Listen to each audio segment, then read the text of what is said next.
नमस्कार, मैं सुदर्शन सुखानी हूँ और आज 2 अक्टूबर रविवार 2022 है। हम सभी भारतवासियों को आज महात्मा गांधी के जन्म दिवस की बहुत बहुत शुभकामनाएं। वो राष्ट्रपिता और बिल्कुल सारे विश्व को सत्य का पाथ, सही रास्ता दिखाने वाले हमारे देश के सबसे बड़े व्यक्ति थे। आज हम बात करेंगे टेक्निकल एनालिसिस और मार्केट में कुछ कॉन्सेप्ट्स की। एक कॉन्सेप्ट है जिसका आज का वीडियो का टाइटल भी वही है कि मंदी है, लेकिन मंदी को ट्रेड करना बहुत मुश्किल है। आप इस बात को समझिए कि बाज़ार का ना स्वाभाविक रुख तेज़ी का होता है। कम से कम डेवलपिंग मार्केट्स का, इमर्जिंग मार्केट्स का, भारतीय बाज़ारों का विशेष करके, या मैं सोचता हूँ लगभग सभी स्टॉक मार्केट्स का जो रुख होता है वो स्वाभाविक रुख तेज़ी का होता है। ये बात मैं कई बार समझा चुका हूँ। मान लीजिए देश में 6 से 7% इन्फ्लेशन है, तो शेयरों के दाम 7% तो इन्फ्लेशन के कारण ही बढ़ जाएंगे। और होता क्या है ना कि चूँकि शेयर्स अच्छी कंपनियों के होते हैं तो वो इन्फ्लेशन से कुछ ज़्यादा ही बढ़ते हैं। तो 7% ग्रोथ तो इन्फ्लेशन का हो गया। और अगर भारतीय इकोनॉमी, वित्त व्यवस्था 7% से ग्रो कर रही है तो 7% ग्रोथ शेयर मार्केट का एक स्वाभाविक जो इकोनॉमिक ग्रोथ है उसका हो गया। यानी 14% की तेज़ी तो बाज़ार में इसलिए आ गई क्योंकि इन्फ्लेशन है और ग्रोथ है। अब ये हर साल कोई फॉर्मूला नहीं है, ये कोई नियम नहीं है कि महीना का महीना आता है। मैं आपको बता रहा हूँ कि लंबी अवधि के लिए बाज़ार का रुख तेज़ी का इसलिए होता है क्योंकि जिन देशों में ग्रोथ और हल्की सी इन्फ्लेशन सब जगह होती है और ग्रोथ होता है तो वो सारा शेयर बाज़ार को भी तो बढ़ाता है ना। तो शेयर मार्केट में, शेयर बाज़ारों में एक स्वाभाविक रुख होता है तेज़ी का, लेकिन बीच बीच में मंदी आती है और बहुत बड़ी बड़ी मंदी आती है, जैसे अभी भी आई है। और बीच बीच में कई बार आती है और हम सोचते हैं कि बाज़ार में मंदी है, मंदी में बहुत कमाई भी हो सकती है, और बाज़ार में लोग लड़खड़ा जाते हैं, घबरा जाते हैं, सभी कुछ होता है। जबकि हम सब ये समझते हैं कि लंबी अवधि में बाज़ार का रुख तेज़ी का है, फिर भी हम मंदी में आते हैं, हम मंदी का ट्रेड भी करते हैं और कभी कमाते हैं कभी नहीं कमाते हैं। पर मेरे आपसे ये कहना है कि मंदी को समझना एक बात होती है कि बाज़ार में मंदी का रुख बन गया है, ये है ना, हम चार्ट से, माहौल से, जो कॉन्टेक्स्ट है उससे समझ सकते हैं, थोड़ा भी आप ध्यान दें तो। लेकिन उस मंदी को ट्रेड कर सकते हैं, कमा सकते हैं, ये बहुत मुश्किल काम है।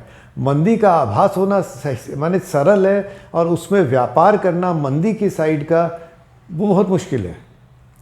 उदाहरण के लिए शुक्रवार का दिन देखिए, बाज़ार में मंदी छाई हुई थी, बृहस्पतिवार को बहुत मंदी थी, शुक्रवार को बिना कोई गैप के खुला बाज़ार। ये भी नहीं कि हम कहें कि गैप अप हो गया, बिना कोई गैप के बाज़ार खुला और 300 अंकों की बढ़त हो गई। कैसे कोई ट्रेड करेगा? अगर आप शॉर्ट हैं तो उस दिन आपको स्टॉप आउट होना ही पड़ेगा। अगर आप शॉर्ट नहीं, उस दिन शॉर्ट होना चाहते हैं, कहाँ शॉर्ट होते? 100 अंकों की तेज़ी के बाद फिर क्या करते? अगर आप इंट्राडे ट्रेड कर रहे हैं तो आप इंट्राडे में अचानक अपना रुख बदल कैसे देते? ये सब होता है और हो सकता है, कभी कभी ट्रेडिंग में इनमें कमाई भी होती है। मेरा ये कहना है कि शॉर्ट के ट्रेड को, मंदी के ट्रेड को आप इतना सरल और इजी मत समझिए। सरल ट्रेड होते हैं तेज़ी के, मंदी के ट्रेड कठिन भी होते हैं और प्रायः मुश्किल से भरे हुए होते हैं। तो ये बात मेरी राय यही है, और इस बात को अगर आप सोचें, समझें, विचारें तो शायद आपकी राय भी ये बन सकती है। वीडियो को देखने के लिए बहुत बहुत धन्यवाद। जय Hind. Good evening, I am Sudarshan Sukhani. Today is October 2, 2022 Sunday. Today is Mahatma Gandhi's birthday. He is the father of the nation, and it's a grateful nation that acknowledges his birth in this country every year. Thanks to him, India remains one of the most admired and consistent countries in the world, consistent in terms of its principles. I look forward that the younger generation will maintain his thoughts and ideas and make the country grow. Well, that was one part of it. I am talking to you today on a theoretical subject about trading, about actually how we trade, and the topic is, it's easy to identify a bearish market, but it's very, very difficult to actually trade in a bearish market as a bear and make money. So there are two different aspects. You can look at charts, you can look at the environment, you can look at context, and then make a judgment that okay, the market is turning bearish. I think it's relatively easy, especially if you have some experience in the markets, if you have been disciplined and in understanding your tools and methods. It's at some point you can say, okay, the market is turning bearish and the market will be falling. That's one part of it. The practical part is then how do you trade it? That is very difficult. It's extremely difficult to trade the bear side of the market. The answer is very simple. Reason is that the markets have a natural inclination to be bullish. See, there is 5-6% inflation every year, and let's say that the 6 or 7% growth, economic growth. So the market will grow by 12% per year naturally, and then some companies of course will grow much more. So the average growth for the stock market, for the index, may be higher.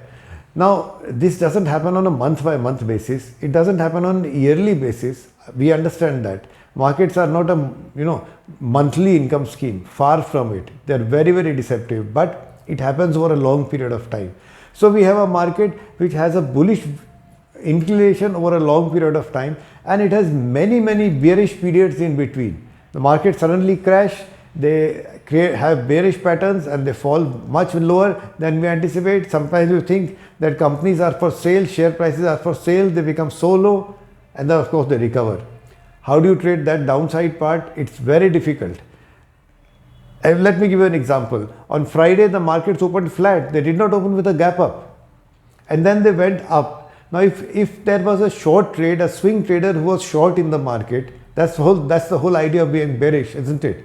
He or she would have been stopped out when the market went 300 points up intraday. So the market view is bearish. Monday may again be a downtrend, but the trader is no longer having a short position. If you were having an intraday trade, you would have thought, okay, the Nifty has gone up 100 points, 150 points. Let me try and take a short position. Again, very difficult. It's very difficult to say that you sold exactly at the top. Some people may have, good for them, but otherwise, this is only an example. It's not easy to take the bear side of the market, because the bearish side is interrupted by sharp bullish moves, and that actually cancels the profit of the downside. So usually it may be a good idea to step aside and watch the fun as the markets fall. I'm sorry, it's not fun, and watch the markets falling till they start building a base when you can start entering bullish positions. That's how I look at the markets. Thank you for watching this video. Jai Hind.